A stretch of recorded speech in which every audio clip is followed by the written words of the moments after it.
Hey everyone, I'm your host, Quinn Magnuson. Welcome to the EOR podcast, the show for leaders, high performers, and the secrets to grit, growth, and greatness. I want to ask you something. Are you an organization looking to build a rock-solid strategy that will grow your people and end up in increased productivity and profitability? Then I invite you to start by going over to our website, effortoverresults.com, and book your free strategy call directly with me. No obligation, no bots or sticky email campaigns, just a friendly one-to-one call so I can learn more about you and your team goals. So if you're ready to get real, go over to effortoverresults.com, book your free call today. And now, let's get back to the show. Today on the EOR podcast, our guest is Joseph Drolshagen, better known as Dr. Joey, the rapid growth specialist. After 28 plus years climbing the corporate ladder to VP of sales, Joey transformed his life by retraining his subconscious mind and earning a doctorate in psychology. He's the creator of the Subconscious Mindset Training, SMT, and named a top business coach by New York City Journal for 3 years straight. His inspiring journey from humble beginnings in Detroit through financial struggles to a thriving coaching practice is a testament to mindset's power. Whether you're curious about overcoming self-sabotage, aligning your habits with your vision, or scaling your business without burnout, Joey is here to guide the way. Joseph Drolshagen, welcome to the EOR podcast. Let's go. Joey Drolshagen, super pumped. We've already had a great conversation leading into this, and welcome to the EOR podcast. How are you doing today, sir? Great. I'm doing great, and it's great to be here with you, Quinn. I'm looking forward to a continuation of a conversation here. Yes, sir. The energy is good. I love that. I like having the pre-podcast chat and talking about things and connections. You're from Detroit originally, so we talked about the Lions and the football connections there, and also our careers. Like, we kind of realized there's a little bit of similarity, and that's where I want to start today. A 28-year career in corporate America, let's call it, VP of sales, the grind of the white collar. And I just finished up that too, basically. So we have some similarities there, but that transition into mindset and coaching has to come from that journey. It has to come from people you've met, from inspirational people, from things that have happened to you, life experiences. And that's what happened for me. And we can talk about that later. But I want to know, how do you go from that 28-year career of the white collar corporate America into this mindset coaching and really wanting to help others? Let's talk about that first. Yeah, sure, Quinn. It started out when I was 22 years old, before I was even in corporate America. And I just couldn't figure out, growing up in Detroit, low income family, things like that and stuff. I had a set of programming in me that said things are hard. Things are really hard if you get them at all. And that was program. And that started playing out when I got into my adult years, and got out of school, into the workforce and such. And so I've really been a student of this for 4 decades now. And so as it evolved, it wasn't like there was like a moment in time that brought all this about. It's like a continuous learning, to honestly starting out trying to fix my own life. So I'm a guinea pig for all the works I do today. And so as I did that, and from the ground floor of sales, and started understanding my programming, all that stuff, and then how to shift that around, it started opening up to doing greater sales. And then that got me promoted into higher levels and such. And then I would work with my team and elevate them, a greater percentage of my team to top producers. And it just continued on like that, but it was continuous, trying to figure out what's wrong with me that led to all of this. And then the last organization I worked with, they were in bankruptcy, and I helped, I was part of the team to help them get back into profitability. And, I was telling you ahead of time, like, on my gray hair, that's a tough way to live life, and helping organizations do that when you have 300 and some employees that their families are dependent on the company surviving and such. And so when that got done, I had already worked with sales personnel. I didn't have the actual package of the program that I use today, but I had the essence of it, and it showed results to it and stuff. And I really loved doing that. As a VP of sales, there's a lot of hats you wear every single day. I didn't enjoy a lot of those hats, but I always enjoyed helping elevate the people that were on my team and such. So when that happened, and then we found new owners for the facility that came in, and at that time I said, okay, I'm done doing that. And I resigned from corporate America. Yeah. I told you I moved down to South Carolina, lived how I always wanted to live, and started doing what I do today. And it's just been absolutely incredible. Sometimes it's scarier than hell, and I think, man, I don't know if that was a good idea. And then but for the most part, the impact I get to have on people's lives is beyond the incredibleness of what I thought it would be like when I started doing it. That's a beautiful thing, and that's exactly, the motivation behind what I want to do. I realize that in a lot of things that I've done in life, it's been basically just to help others. I was a teacher back in my earlier days, and then I've been a sports coach for 30 years, raising your own children, right? You want to lead people and help make them better. Tell me this, Joey, how has corporate America changed in, the 28 years you spent there? So now we're talking, let's say we started 3 decades ago. Now you were working in it. Now you're working with it. So how has corporate America changed in its mindset in terms of leadership, especially? Yeah, that's a great question. I think it's definitely loosened up more than it was, right? I mean, even a dress attire, things like that. When I first started, I was wearing a suit and tie every day to work. It's no longer like that and stuff. But I think it's opened up over time. Hmm.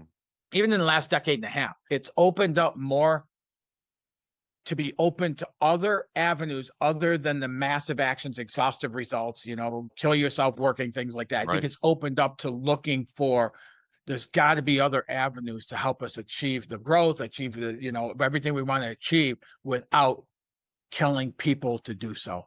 Right. Yeah. And I speak to effort over results speaks to, we live in a results obsessed society. And I think business and the corporate world in the 20th century, in the 1900s, was very much that, like you said, massive actions, quick, let's get quick results, let's prove we can do this right away. And you'd get CEOs and leaders that were just demanding and overbearing and controlling, and if you didn't do the work, you were fired or let go or whatever. And now that just doesn't work. I mean, with Gen Z and millennials, that just doesn't work with them. You've got to treat them differently. And I realize it's a big pain point for boomer owners to work with Gen Zs and millennials with their mindset.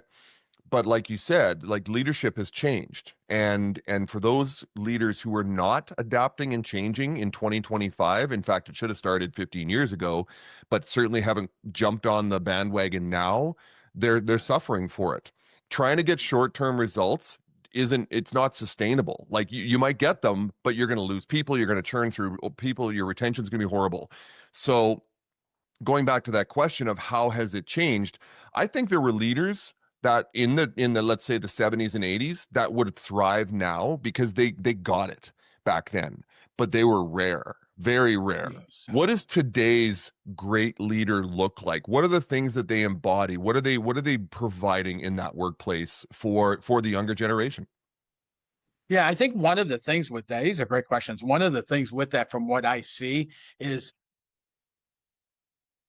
even in leadership, leadership was never meant to learn out of a book. It wasn't. You look at our great military leaders and stuff like that, they called plans and actions and things like that wouldn't have been the selected strategy that have allowed them to conquer in doing so. So when you look at that leadership, I think it's more because of having to tailor, especially millennial, man. There's such a huge difference, like you said, between boomers, and it's so huge that it helped. They have to redevelop that. Like, one of the things I notice in a lot of corporate sales environments is millennials will get in there and they'll work till they got enough money to go do what they want to do, and all of a sudden they stop showing up, they stop working hard until they want something else, and then they'll grind it again, and then and it's different work pace even than Yeah. what it used to be. And so the best leaders I come across are leaders who work on themselves, and they work on that, developing their own internal leadership, and not get it from a book someplace, because as they're developing it from within, now they can alter that, and they can help to inspire, motivate the millennial sales teams and things like that to start producing at the level the organization desires and such, without firing and hiring somebody else and going through that whole loop again. But there's a lot of organizations that are doing that still, the old type of schooling, like, you don't fit our model, get rid of them, bring more, and continuing to do that. Yeah, and I think the 20th century model of CEO and C-suite leadership, the demanding, controlling, overbearing, basically just came from the demands and overbearing of the shareholders, right, of the stakeholders of that particular company. So you take a look at a Lee Iacocca, or I'm trying to remember, there was for IBM back in the 80s and 90s, and it's like, oh, they had a different mindset. But here's the thing: is that you mentioned this in your last statement, you said they need to take care of themselves. And it doesn't necessarily come out of a book, although I will reference Kevin Lawrence's book, Your Oxygen Mask First, which is very important for leaders to understand that you need to take care of yourself, both physically, mentally, spiritually, to be the best for your people.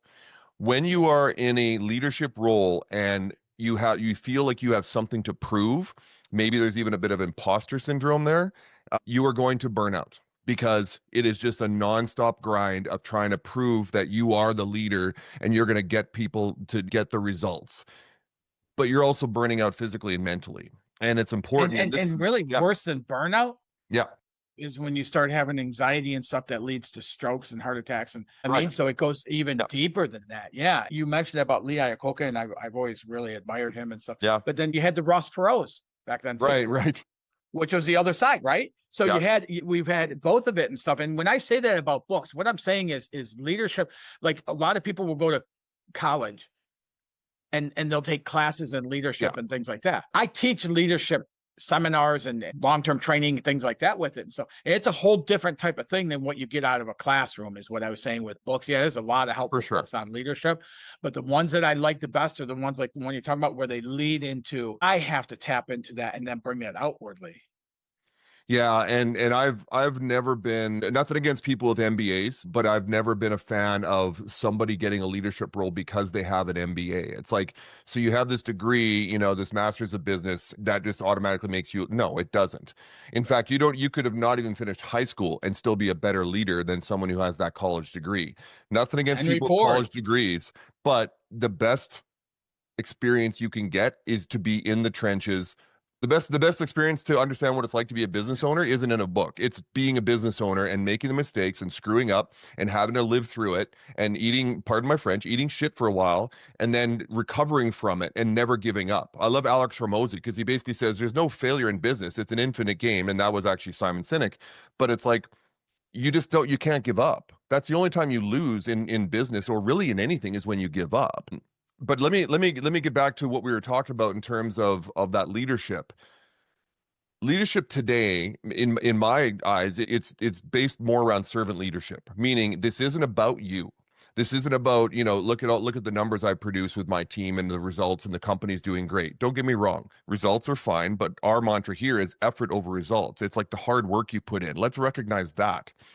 So, in today's corporate culture, which you are now working with in your Yeah. coaching role, what is the messaging that you're seeing in those businesses and organizations you work with, to that, once again, going back to this younger generation, because this is always a bone of contention for a lot of boomer owners and older Gen Xers. It's like, well, they don't have a work ethic. No, they do have a work ethic. Gen Zs have a great work ethic. They're just very resourceful. They're very efficient. They get stuff done quicker when they want to do it, but they want to feel like they're part of something. They want to be valued. And once again, I go back to our mantra here. They want to be valued for the work that they put in, not just for the result, because results just end up in burnout. It happens with kids that you coach. It happens with students you teach. It happens with your own children that you parent. If all you are building is their self-worth based on results, that eventually gets old and they give up and they Yes. quit. Yes. And where I specialize in that, Quinn, is there's ways we can align the effort that we're doing. Yeah. How about that? Bring increased results to what we're experiencing. So does that have something to do with the SMT, with the subconscious mindset training? It sure does. Yeah. Yeah. So the SMT method is geared exactly what you're talking about there. Because you're right. When somebody focuses on results, at times in my life, I have a friend. At times in my life when I have been result focused, Yeah. man, I can't tell you how many like draining, exhaustive hours after hours after hours. And it didn't lead to anywhere near where I wanted to be. When I started looking at the efforts, like what your podcast is about, and looking at what am I doing, that helped. Yeah.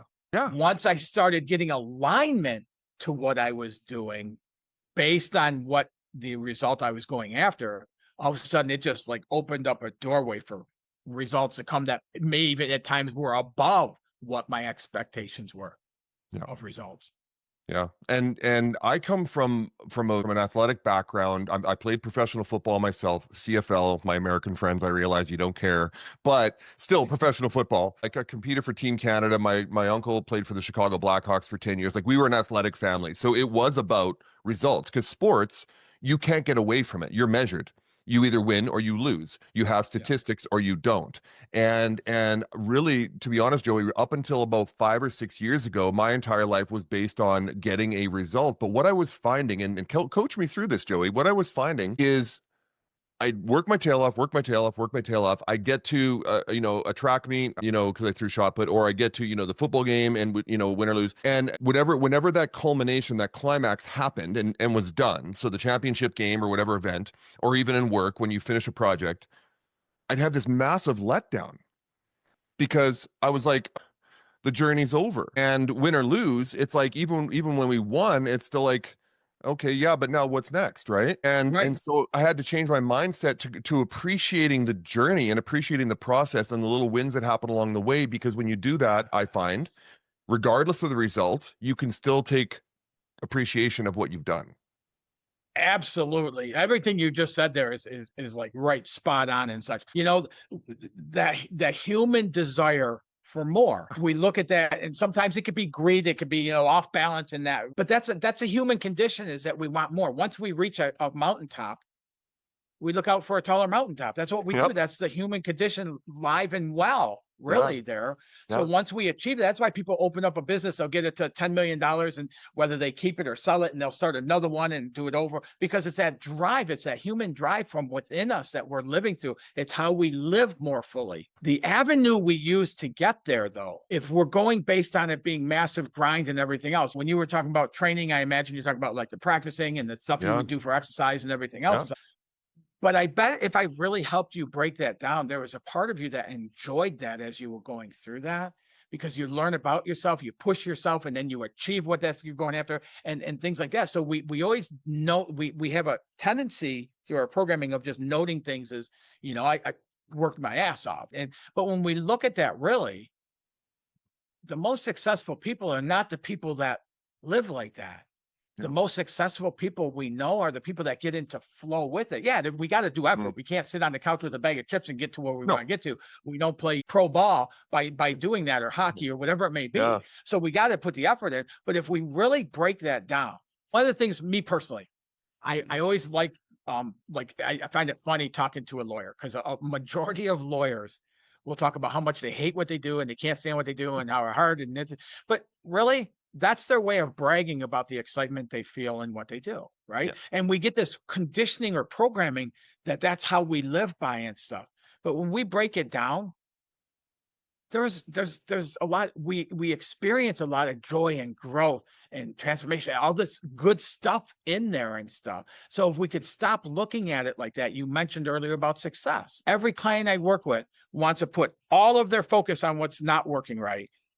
Right. And all the stuff that's going good just goes by the wayside. Like, yeah, well, that's expected, but this stuff we got to fix. And what I do is I help people when I'm working with a client is to shift that and come from that other side. Let's put more emphasis on celebrating the successes, which you spoke about earlier, Quinn. Yep. And as we celebrate those, some of these things over here we find just start dropping down. And when we're in that place, when we're not massive actions, exhaustive efforts, trading off our life for them, things like that, every single person who gets in that flow state of that will start experiencing things just kind of come into fruition. It like almost effortless or minimal effort to it. Yeah. And so in doing that, we can achieve greater results with less effort. Yeah. Yeah. And that's okay. That's okay if you're more efficient. But I think that greater result with less effort comes from that growth muscle, the anterior mid-cingulate cortex, as Andrew Huberman would say. But it's that part of your brain that, you challenge yourself and maybe you didn't succeed, but it's like, no, give me more, feed me more. Right. And Yes. there was something I heard on a podcast the other day. The gentleman had said, he goes, the reason why we're more inclined to complain about a process we've gone through or whatever the result was than the good things that happen is because the complaining part recognizes the challenges. It recognizes what went wrong. And okay, how do we fix that? How do we, handle it differently later? Now, I'm not saying go ahead and complain all the time, folks. That's not what my audience needs to hear.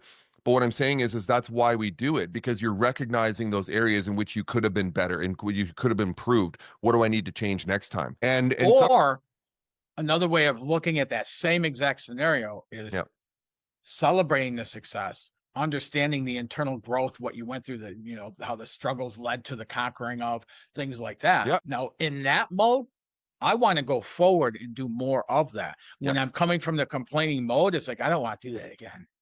Right. Yeah. You don't want to definitely avoid it. Now it's like, what did I learn from this? And I want to do it again so I can get better or defeat that. Right.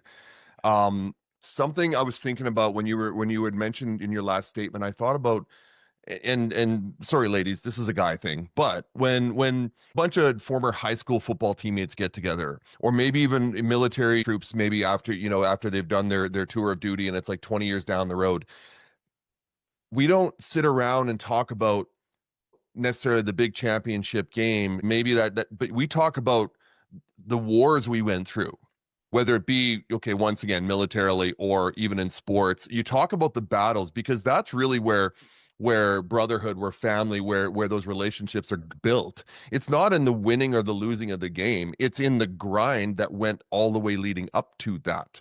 And so I found it interesting, and that's what sparked that. Was I was thinking, man, I know when I get together with my buddies that I played football or hockey with, or whatever it was that I did when I was younger, we always talk about, that coach we didn't like, or those 2-a-day practices in the fall when it was 110 degrees, because that's what you want to remember, is the crap you went through to get to the end. So yes, acknowledge the result, win or lose, but praise the effort. Yeah, that's beautiful. That's perfectly stated right there. That is EOR in a nutshell. Yeah. And again, where I specialize in is helping people get alignment to that effort. See, everything I do is related to the subconscious mind. We have the conscious, subconscious. The subconscious is what triggers the brain waves to the actions we take or don't take. It's a voice we hear in our head, but it really triggers what actions we take or don't take. So somebody who's coming from struggle, they're not going to take advantage of an opportunity that would just take them completely out of that. Because their programming won't let them do that. So what I do is I help people get that alignment into what they want to achieve. So we have to look at results. What do they want to achieve? But then the effort, part of the SMT method, is developing systems of accelerating habits that are unique to the individual. So you and I would go through the same thing, but you would have, even if we're trying to get to the same goal, the same vision there at the end, you would have actions that suit you and fit you, and I would have them for me. But we spend so much of our effort trying to contort who we are to fit a model of something that somebody says is successful. And so it just makes it so much harder with less results. So when we get that alignment going there, now we start developing a model that fits who we are. And all of a sudden we start seeing opportunities and things opening up easier. And so we end up with greater results for the efforts we put in. Still have to put effort in on both sides, but how we do so differs. Man, I love that. The analogy that just popped in my head when I thought of that was, if you and I, because you're in South Carolina and I'm up here in northern Saskatchewan, Canada.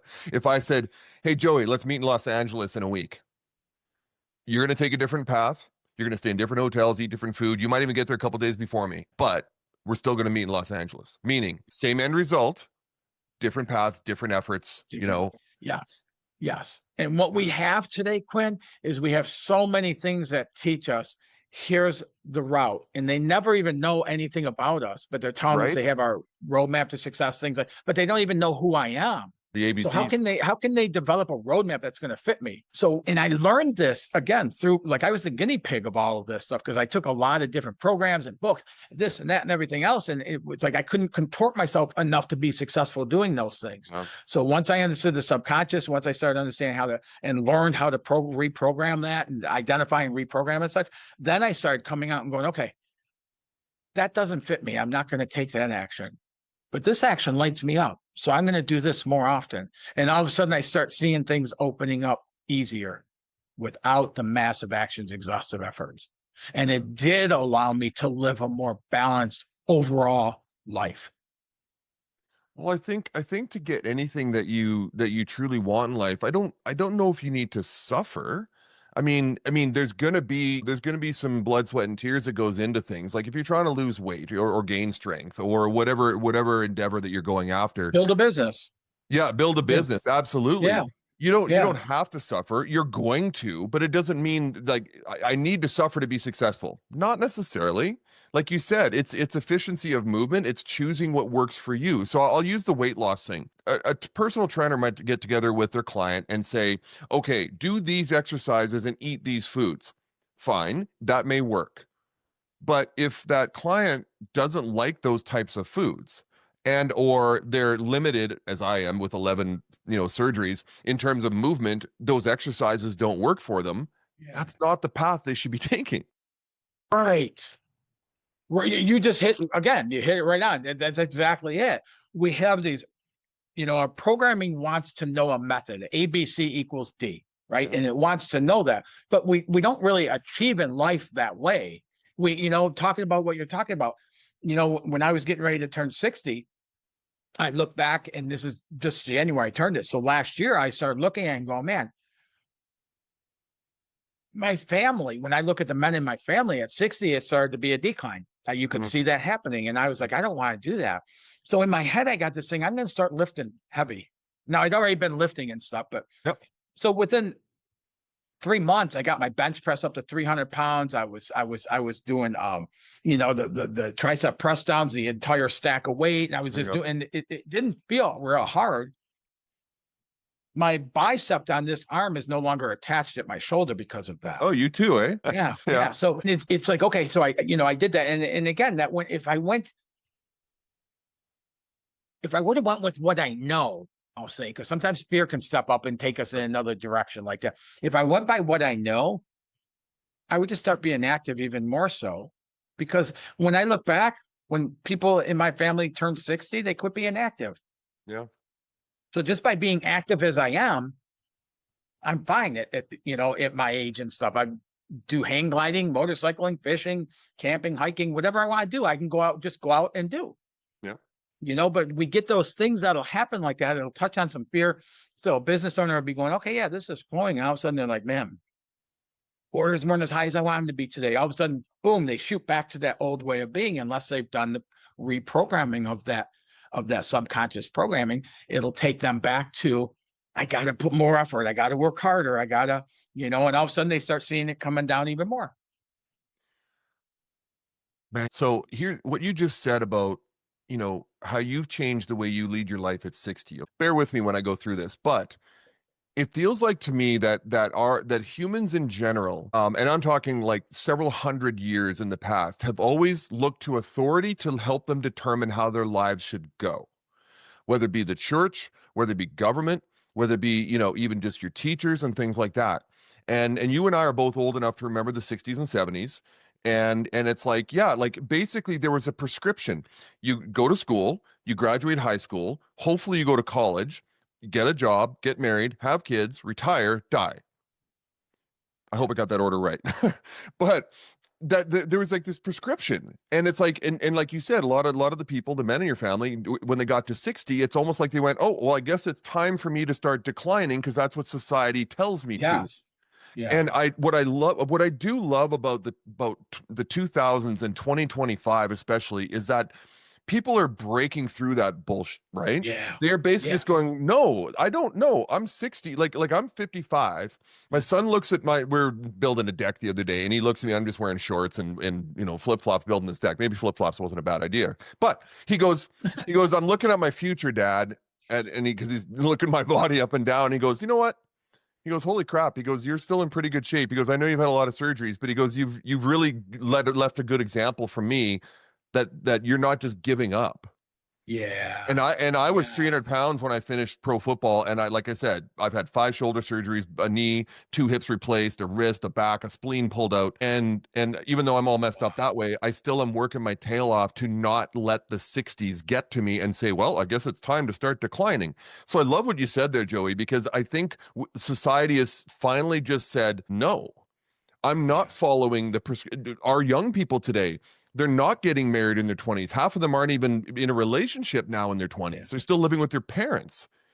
Okay, well, if that works for you and your family, let it work for you and your family. Why do we have to follow this prescribed life path? Yeah, that's a huge change across within the United States, anyways. Is Yeah. that change from what used to be like to what it's like today? Yep. Because like you said, however we live, what we do, if we're like, there's so many more entrepreneurs and business owners and things like that and stuff that start as small businesses and grow than there ever was back a decade or two ago, with that and stuff. And yeah, and just bringing that. And the millennials add a lot to things because we can either control or we can learn from. Yep. And it's worked out to where the millennials are such great teachers for us because they're not going to work exhaustively or kick their ass or, things like for too long a period of time. They may do it short term, but that's not how they're going to live. Right. Guys like you and I, the way we grew up, and a lot of business owners and stuff, it's like they sign up. Okay, I'm just going to work my tail off until I get to that point, whenever that is. And hopefully, I'll achieve it. And that's kind of been how it was, where these guys people today are going, no, I'm not willing to do that. Yeah. And that's such a great teaching thing. It is. Because it will help us. If we learn from it, we can start looking at that and going, man, he's doing pretty good. Yeah. How is he doing that without working the way my insides tell me I have to work in order to be doing pretty good? Yeah. And that's, I literally just left the corporate world 2 weeks ago, and I still see my colleagues working the 9 to 5, the grind, wearing the suits, acting a certain way, talking a certain way. And it started to eat me up because I was like, can't we just be our genuine, authentic selves? Like, can't we just be who we want to be? And like you said, corporate world's changing now. The dress code's changed a little bit, language changed a little bit, which is good. I'm glad to see that. But you're right. As much as boomers and Gen Xers complain about the millennials and Gen Zs, it's like, yeah, they're teaching us a new way to live, though. You don't have to put in 60-hour weeks anymore. And they're just happy to make enough money to pay the bills. Their time and their lives are worth more to them. And they're teaching all of us a new lesson. And if you want to work past 65, work past 65. A lot of people are doing that now. It was funny. I was talking to an owner the other day. He goes, every resume that comes in, he goes, these kids, they haven't stayed anywhere longer than 2 years. I go, 2 years? That's a lifetime now. Like it was 5 years before. It was sort of like if you stayed somewhere less than 5 years, it was a red flag. Yeah. Now it's 1. Yes. Yeah. And it's crazy how it's changed so much, but I love that how it's teaching us lessons. Let me get back into SMT because I really want to sink into SMT.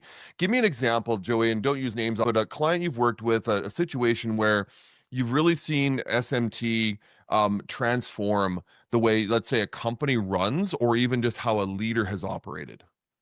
Yeah. So I've been doing this now for almost a decade. From when I resigned from corporate America and moved down here and been building this and stuff. So I've worked with hundreds of clients over that time period and stuff. And I mean, there's so many of them, but I'll tell you one is I had a client who was 13-year high in business doing $7.5 million a year in revenue.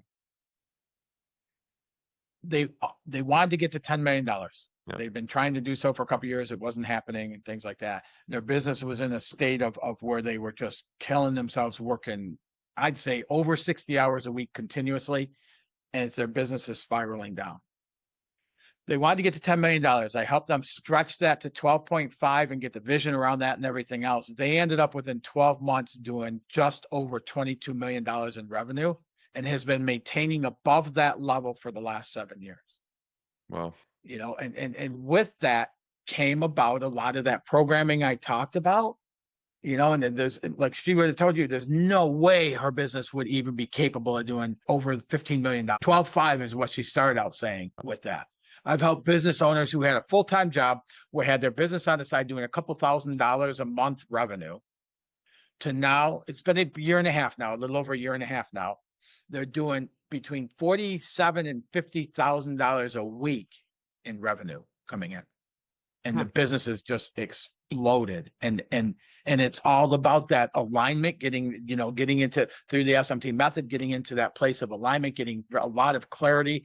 I do start out looking at results. What are you doing this for? What's the purpose of it? What do you want to get out of it? And what does that look like in great detail? What does that look like? What does that feel like when you're living that life? And I'll put them in that spot of living that. And then from there, as we start bridging that gap to from where they are to where they want to be, we start developing systems of accelerating habits that are unique to the individual. So they're doing things that bring them excitement by doing them. Like me, when I'll come into work sometimes and I'll do my stuff, or my office rather, and I'll do stuff with clients and such. And then I'll go home, and then I might come back 8, 9 o'clock at night, and I go in my next room over here is my studio, and I'll film till 3, 4 o'clock in the morning. And when I get done, Quinn, I can't go to sleep because I'm so excited. We look for things like that. When we do that, now look at millennials and in the workforce right now and the huge turnover and things like that. Yeah. When I can work with a client like that and ignite that, it's not that they start living like we lived, but they have a drive to continue that. And as they continue that, and then I work with the organization to compensate fairly for that and reward that and things like that. Now, all of a sudden you'll get somebody who every 1.5 to 2 years would be leaving. Now they got 5, 6, 7 years within an organization that they've been there and they still love it. Yeah, it's all about, I mean, I've never known a decade in which culture and environment was more important than now, especially because of the age differences. Because once again, back when you and I were younger, when we had our first jobs, let's say in the 80s, it just was what it was. You listened to the boss and you got shit if you didn't, and you got a paycheck. That was your bonus, was, hey, I'm paying you, right? And you just accepted that. And we're sort of, I know you're a little bit older than me, but we're sort of that last generation that felt that. And now I'm seeing the younger Gen Xers, they're in their late 40s, and now the millennials, like you said, lead differently. There's certain industries where, you can't do the flexible hours, you can't do the hybrid remote stuff. I get it. But these business owners that are just so set in their ways, it's like, no, I want you in the office. Well, I can do my job from home just as productively. No, I need to see that you're doing your work. It's like, are they doing their work? Do you have metrics? Do you have measurements for them at least? Right. Yes. Are they hitting them? Objectives are exceeding them. Yeah. Then leave them alone. That's all you need. Right. Yeah. Yeah. It boggles my mind. I want to keep going into SMT, but I want to talk about, you mentioned dynamic visioning. Okay. What role does dynamic visioning play in helping clients make that shift from more or less being dragged and pushed by pain to being pulled by purpose? By a vision. That's beautiful. It's almost like we warmed up on that one, but we didn't. Yeah, that you know what it is exactly what you just said right in there. If you look at that, when we're pushed by pain, we learn and we grow. When we're pulled by a vision, it's kind of like being in a kayak in the river. Pushed by pain and things like that. As I'm doing it my way, you're traveling upstream to kind of get to destination here, or you can go with the stream and end up getting to the same place with a lot more joy and relaxation and enjoyment to the whole thing and stuff, and just that flow. And the dynamic vision, the way I utilize that in the SMT method is to set up, what do you really want? Quinn, I talk to so many people who are even business owners and things like that, and they might know the number they want to get to, but I ask them, why is that? And there's nothing substantial behind it a lot of times. And if there is, a lot of times, people will tell me all the time, I want $1 million. I go, why? And they go, well, because I don't want to ever fear money again. Well, you're never going to achieve that no matter how you go about it. Yeah. So the dynamic vision is to get the clarity of what it is you really want. What does it look like to have that? A lot of clarity into what it looks like, but then that's a powerful vision. To make it dynamic as we add that feeling tone to it. What's it going to be like being that person living that life? I had a client who wanted an ocean home at one point. Okay. And so in the process of that, what I did is help to build a vision. And we start out by just looking, okay, what does it look like? What's the house roughly look like and stuff like that, and then we start getting more detail. What's it like inside the home? What's it like, what views do you have? Where the windows, all that stuff, how's the layout, all that stuff. But then we got into the next step of it. What's it feel like to pull up in that driveway knowing you live there? What's it feel like when you go up just before you open that front door to walk in? What's that feeling tone of that? What's the feeling tone when you're sitting in your great room and you're looking out, or on the back balcony, and you're looking out at the water and things like that? And within a year, that person had that home. Yeah. But when we just go about it haphazardly, kind of, because unless we have clarification around it, it's almost like a moving target. that we're trying to hit. So what we do is we hone in on that. Now, here's the next step with it. Now you got this vision. It excites you, right? You got the clarity, you got the feeling tone, all this stuff with it. And so now we start getting into that vision. What we do is we start using that vision as our future reality. So now all of a sudden, we hit situations, circumstances that come up in anything we ever do, right? Mhm. Instead of them pulling us away and causing fear, anxiety, stress, overexhaustion, things like that and stuff, they become more speed bumps because it's like, this is what it looks like as the vision is unfolding. So they don't have the power to start controlling us and ripping us out of what we desire and making it like we can't have it and causing all the upset that comes with it. So as we're going through that, part of it is where we start developing the systems of accelerating habits that are unique to the individual. They fit the individual. I don't ever work to try to fit an individual to a process. We fit the process to the individual. And now they start doing those things. And when you're doing things you like to do, you get excited by doing them, right? So then we find more time to do those things. And in doing them, all of a sudden the person's lighting up and the results have grown beyond what they're, way shifted around, where at one point it's all this effort and minimal results. You start shifting that around. So it's not that we focus on the results. Yeah.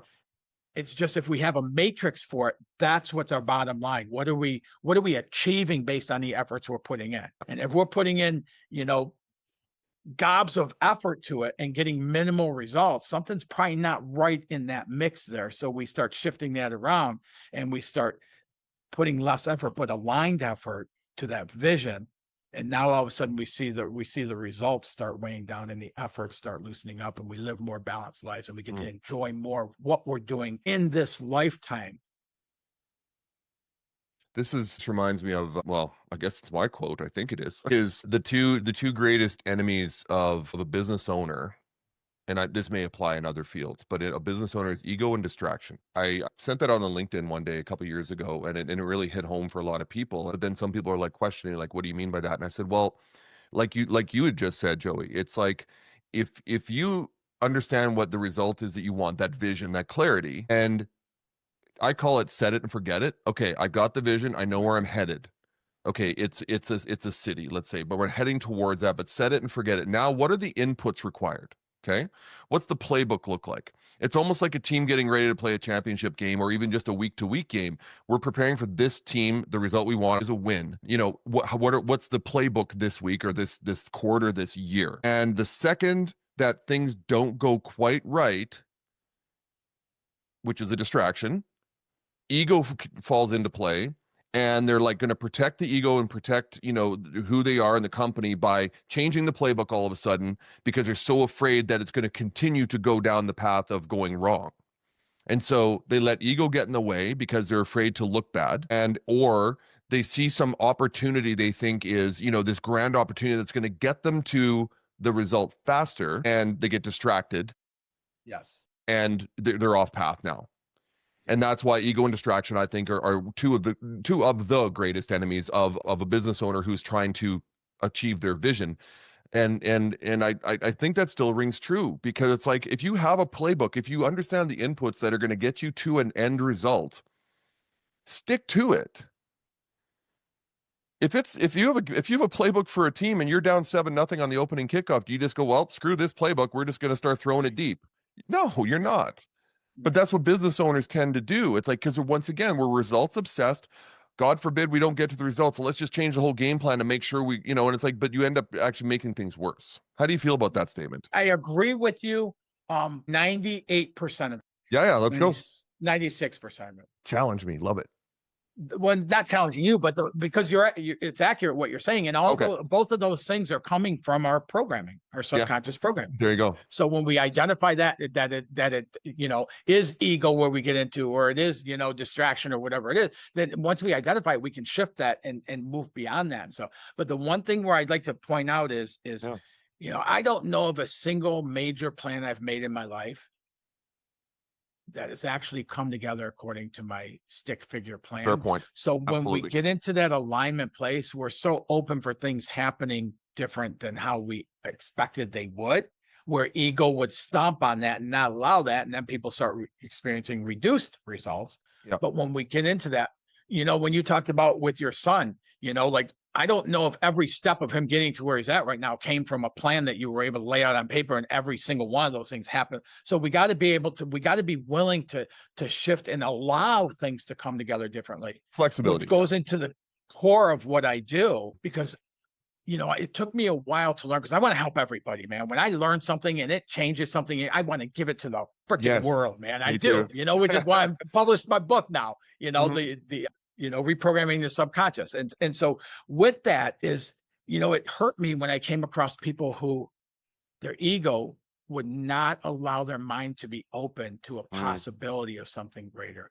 So if somebody talks about, the only way to get something is you got to grind and trade off your life and massive actions and all that stuff, it saddens me that that's all they'll ever experience. And all they got to do is open their mind, and different avenues can show up to allow them to do that easier, quicker. You know what? I'm going to thank you for that, for opening my mind to that, because I'll tell you what, the effort over results philosophy is to be directionally correct, not absolutely correct. Meaning we understand where we want to go, but there's going to be distractions. There's going to be, like you said, the plans don't always go as planned.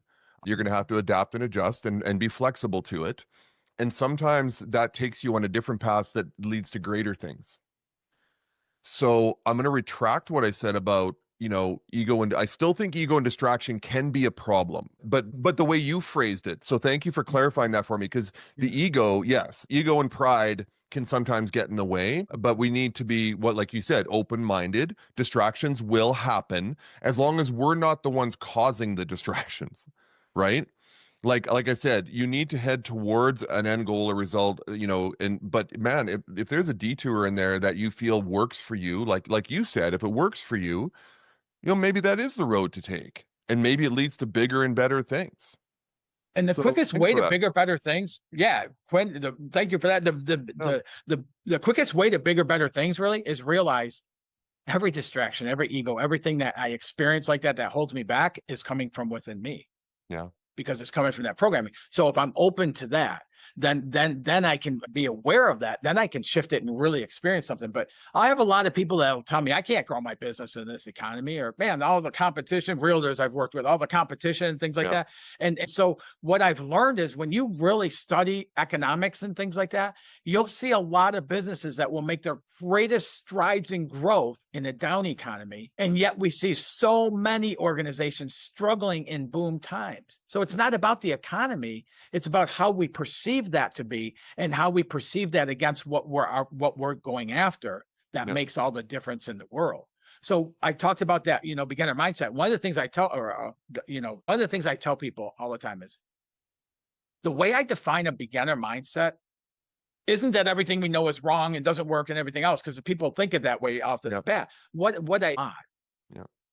A beginner mindset will look at something and say, what can I take from this and add to what I already know? That's a beginner mindset. It's very simple. Yeah, it's growth mindset, right? Same thing. It is, yes. Yep. Yeah, that's what it is. And so now when we can do that, then we can see things where maybe there is a different possibility for this that I would enjoy more, or, get better results, whatever that is. Yeah. That's you triggered the growth mindset, like the Carol Dweck's philosophy of growth mindset. And that's really what started my journey towards effort over results, was having that beginner mindset, like you said, being open-minded to all sorts of things. And maybe this will teach me something different. And I love that, because I think everybody needs to have that type of mindset.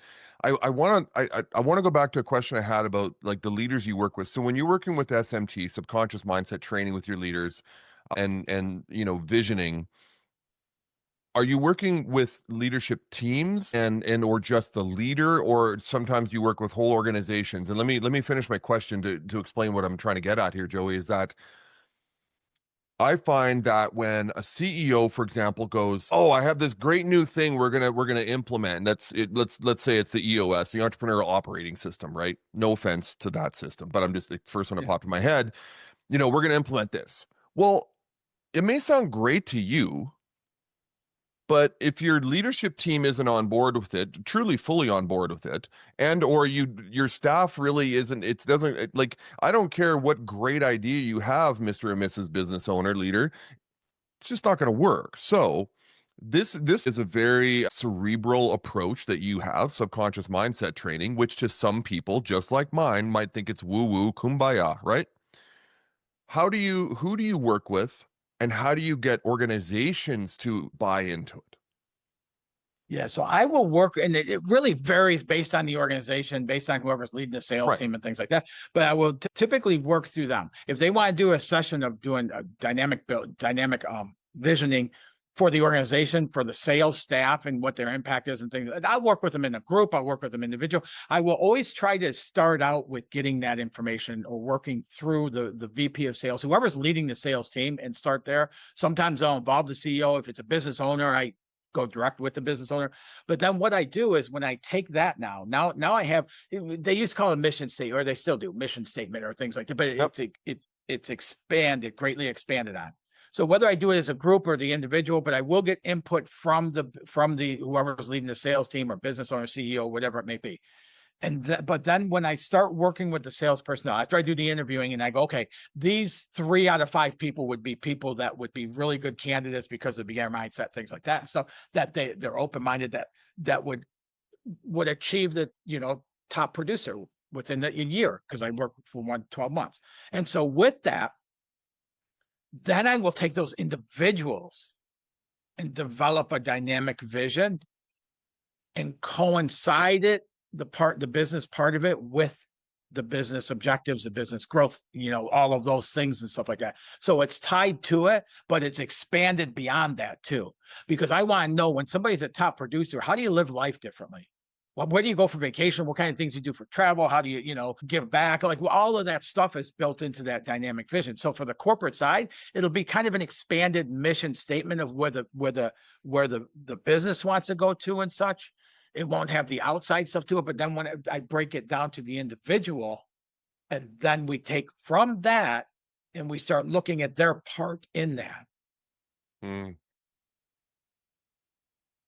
Okay. That's making more sense now. No, for sure. Yeah. Because I know, and I would imagine maybe I'm wrong in this statement, but it feels like with larger organizations, let's say 50 employees or more, I don't know if that gets easier or harder to try and implement an SMT approach, but it's okay. I'm trying to apply this now for effort over results. So when I work with a company, I'm generally working with the leadership team, because they need to change the way they approach their staff, the people they're leading, how they praise them, how they Yes. recognize them. Yep. And I don't want them to let the staff know that they're going through this program. I really want them to just start to let it sort of work its way into the fabric of the company. And it's the messaging. It's like you said, it's the way they handle certain situations. Are they curious, not judgmental? All that. And that's what it sounds like, the approach that you're taking. It's like, listen, we don't need to tell everybody about SMT. It really starts at the top. And that, it's that exemplary leadership, that servant leadership. You need to change how you approach things, because it's modeling from the top down. And so, yeah. And even though the focus is on the sales personnel, it is. And then I will, every organization I work with, we do some tweaking in their there's compensation plans and things like that and stuff because money drives salespeople. Yep. It does, Yeah. and so we'll make adjustments there. I'll take things back from the vision into the individual, and I'll bring that back and forth between them and stuff to whoever's leading, CEO, whoever it may be, and help them to redefine that vision so their people have ownership of it as well. Mm-hmm. Mm-hmm. So now at the end of the day, you have the vision, you have these people that are top producers that were in the middle of the rung someplace, and you have a vision statement that's produced on ownership at multiple levels within the organization. I like that. I'll tell you why I like that, because I've worked with enough companies where I generally will ask the leadership team, I'll say, I noticed that your vision statement, your values and vision statement are on your website. I go, it's listed there. There's 5, 7, whatever it is, statements. I go, everybody take a piece of paper, write them down right now. Even the CEO can't write them down. They might get 1 or 2. Why are they there? Why are they even? I work for an organization, they would put this vision statement, mission statement on the back of your business cards. And well, so it's got to be everywhere. Hey, what's the mission statement? And they go, I don't know. And it's like, well, flip your card over and you will. Yeah. But it's not taken into, And that's part of the other thing is you can have all these great things and they can be worded perfect and everything else and stuff like that. But if you're not putting that on, if you're not getting in the place of that, of seeing it, and that's a dynamic vision. If you're not putting it on and getting into the place of seeing that happening, it's useless. Yeah. It's almost like a sales tool you're hoping to attract somebody based on. Oh, it's virtue signaling. Yeah. For a lot of companies, their mission statement, it's like, we are people first and we take care of our employees and our customers, and then they absolutely don't. So it's virtue signaling. Or even the value statements of a company. It's like, they have these 5 to 7 statements are about the values of this company and they don't follow any of them. Well, then don't have them because it's all BS. Your employees are going to know it's BS and they're going to quit because already right from day one, they're like, okay, they're lying already, things like that. Yeah. And so, and I had one company I challenged. I mean, to be honest, they fired me because I challenged them on it. I'm like, that's fine. Go ahead and fire me. I called you out and you weren't willing to change. So let's see how that goes. I'm not here to be a yes man. I'm not here to tell you how great you are. I'm here to challenge, what you're doing. Let's I'm not changing topics, but I don't want to go too far down a rabbit hole. So let's talk about new business owners. Let's say someone's a solopreneur, just starting out, one employee, maybe their spouse works with them or whatever. What should they focus on first? Strategy, marketing, mindset. What's first when they're first starting out as a business owner? You will always answer this the same way. Okay. They should focus on the vision of why they're doing what they're doing. Okay. And get that vision built. Right. Once you have the vision built, see, that's the cool thing about what I do, Quinn, because it doesn't say, okay, we focus A and then B and then C. Your way of focusing on that would be different than anybody else's. Right. So the way I'm able to do it through the SMT is take that person and where they're guided to. Some people are based on, okay, how do I get more leads? Okay, then how do I get my market? Okay, then that's and it comes from the individual once we have the vision, because now you got the excitement brewing, now the creativity is flowing, and then that guide. I don't have I have the method set up, but I don't have, okay, we look at marketing first, and then we look at this, and then we look at that. There's some people I work with that are newer to it who have never done sales, business owners. And so they're afraid to pick up the phone, or they're afraid to go out and meet with people and things like that. So I start there with those people and stuff. I'm a huge advocate. If you're a business owner, you need to spend some time doing your own sales, because then you're going to know what your salespeople deal with, and you're going to know how to instruct them and guide them and things like that. And you're going to know if somebody's bullshitting you as well. And if you don't do it, it's always guessing. So so the which comes first, second, third, it depends on the client. Well, it sounds like that's a combination of strategy and mindset, right? That vision of what's your purpose. Well, there's some strategy there in the sense of, but the mindset really is why are we doing this? What is the purpose here? And everybody's got different purposes. For some, the people that say, well, I just want to make a ton of money, it's like that right away is a red flag for me as a coach. It's like, okay, well, if that's your only purpose of why you're doing this, just to make a ton of money, I don't know how long that's going to last. Maybe you don't want it to last long. Maybe you just want to grow something, make a ton of money and sell it or leave it. That's fine. But yes, I believe that, when you talk about vision, I really like that. And I've been speaking a lot to that on the podcast and in this quarter, is that vision and clarity of that vision is super important. But then, and I think I'm going from a quote from you, Joey, dreaming unrealistically. What does that have to do with the vision? And why is that so powerful when someone can dream unrealistically, and are those two connected? Yeah, it is. And one of our mental faculties that we have that we squelch so often is our imagination. Yeah. Right. Right. And so we look at that as not rational, not logical. Yeah. But really, that's where all of that exists in there. When we see the full size of our visions and desires and stuff, it comes from imagination. So we have to spark that imagination. And as we do that, as we spark as we go into as we spark imagination, we close down some of the logical thinking. Mm-hmm. As we open up logical thinking, we close down some of the imagination. They can't both reside at the same level together. So what we do is we take a break from the logical, because the vision isn't going to be a logical pathway. A dynamic vision, one of the ways I define that is you have no idea how the hell you're going to achieve it. A vision so big, you have no idea how the hell you're going to achieve it. So then we start breaking it down into pieces, like what you talked about, whether we look at sales, marketing, whatever the avenue is, and we start moving along those lines, but we got that excitement for it. Now we get a success in the process early on, and all of a sudden it starts lighting up more of that vision. We can start seeing those things coming together. But in logic, we always look for the how. How am I going to do this? We look for the strategy, the action plans, the reaction plans, plan A, plan B, all this stuff and everything and stuff. And it never unfolds to our plan anyways. So again, according to the great name for your podcast here, is if we're looking at how we're going to place effort, that's all we got to look at. Yeah.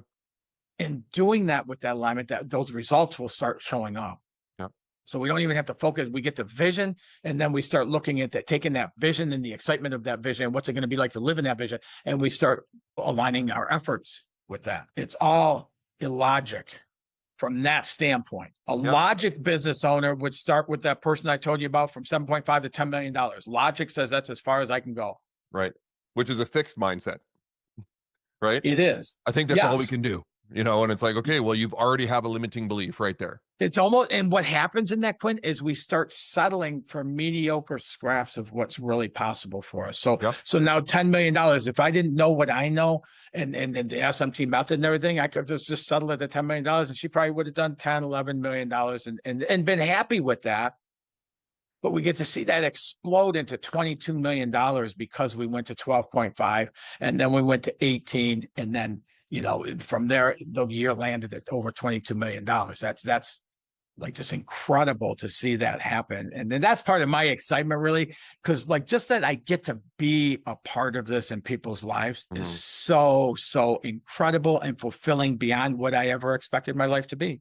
One thing I love about what I do and what you do, and there's a lot of synergies there, Joey, and then a lot of the other coaches I talk to on the podcast, is coaching. And there is a definitive difference between coaching and consulting and advising there and counseling. Really, there is. But what I've noticed is that, and I keep referring back to the 20th century way of doing things, it was very prescriptive.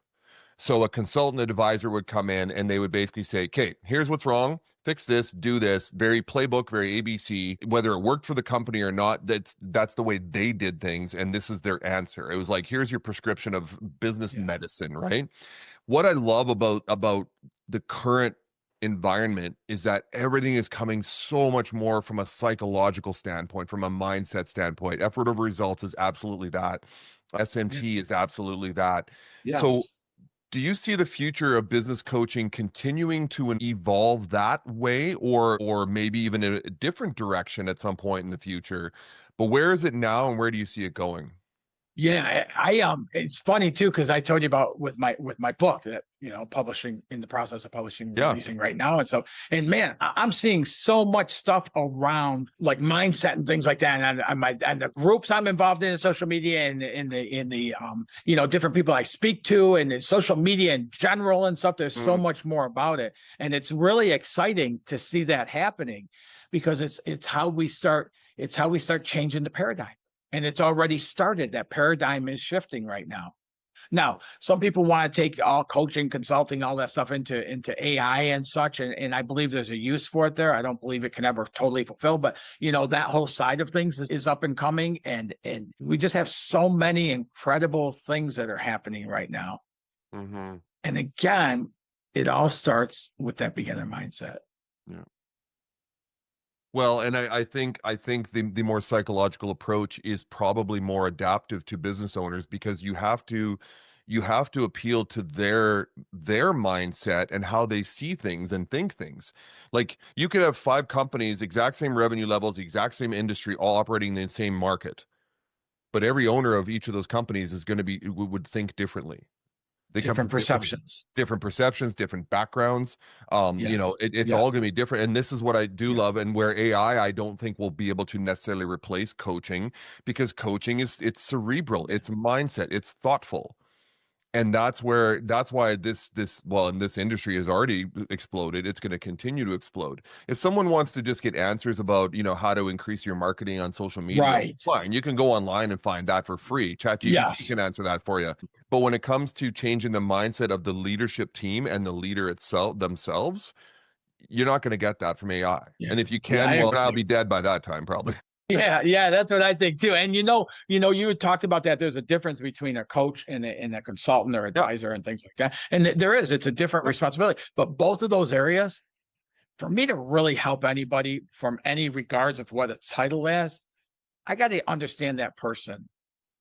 And what is it you desire? What's holding you up? What's causing you not to be at that level and things like that? Because I know it's always inside. So if somebody tells me it's competition, if they tell me it's state of the economy, whatever it is, I know it's from inside. So in knowing that, then I can better help and assist them, because I can look at it and go, well, what causes you, and kind of break back to that programming, so we can identify what that is, that, and then shift that. And they're no longer afraid of competition or state of the economy, or they don't see that as holding them back. Yeah. Let's wind things up here, Joey. This has been an incredible conversation. I've barely gone off my questions list. I've really just gone off of how you've answered and just dug down a little bit in each of those. So I really appreciate the banter back and forth. It's been incredible. Are there what are you working on now? Let's talk about you. Yep. Let's talk about the upcoming book, past books. Let's talk about the website. Let's promote. Let's see how we can get the name and the SMT methodology out there, and let's go. Let's promote yourself. Yeah.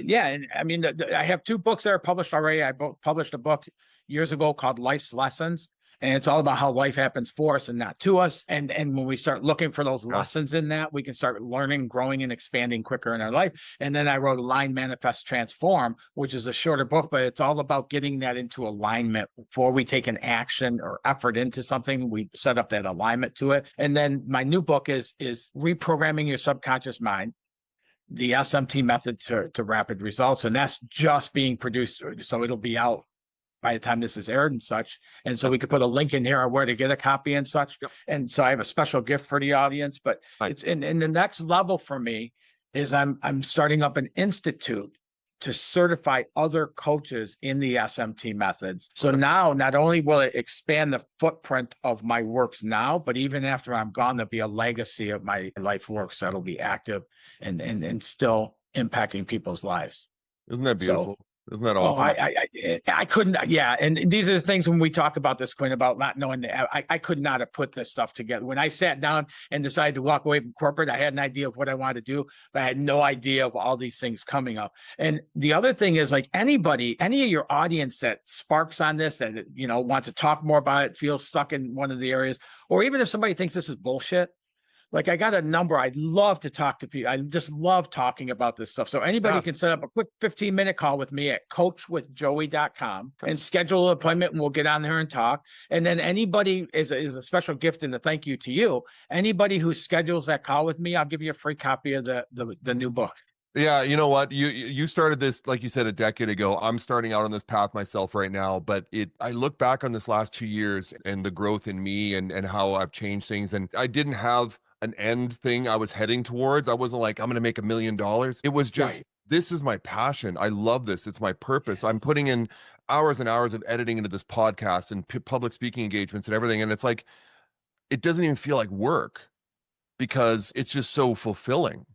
And that's what I love about it. And I have no clue where this is going to go.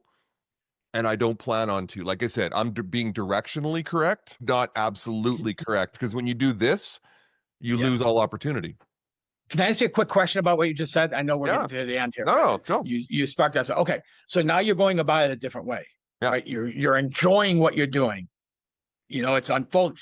Are you learning? Are you learning stuff about yourself as you're going through it and stuff like that? Hundreds of things about myself. So as we are, Quinn, we just did a full 180 degrees here, because earlier when we were talking, we were saying, you need that struggle. You need to have that. But you're telling me you're growing right now and you're loving what you're doing. Yeah. I'm not hearing struggle in that, but you're still.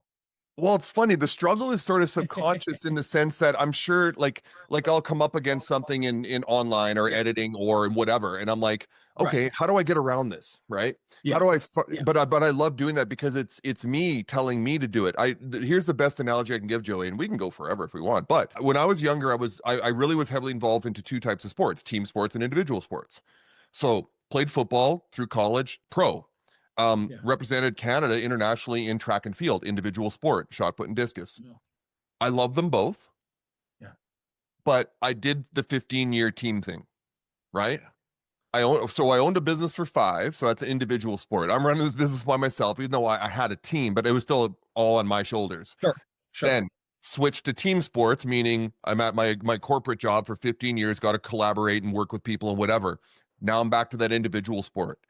And I just love that. I love back and forth because now the only person I can rely on is me. If something goes wrong, my fault, it's my responsibility. And I love having that pressure because But when you talk about like I run up against something and I got figured out and stuff like that, I mean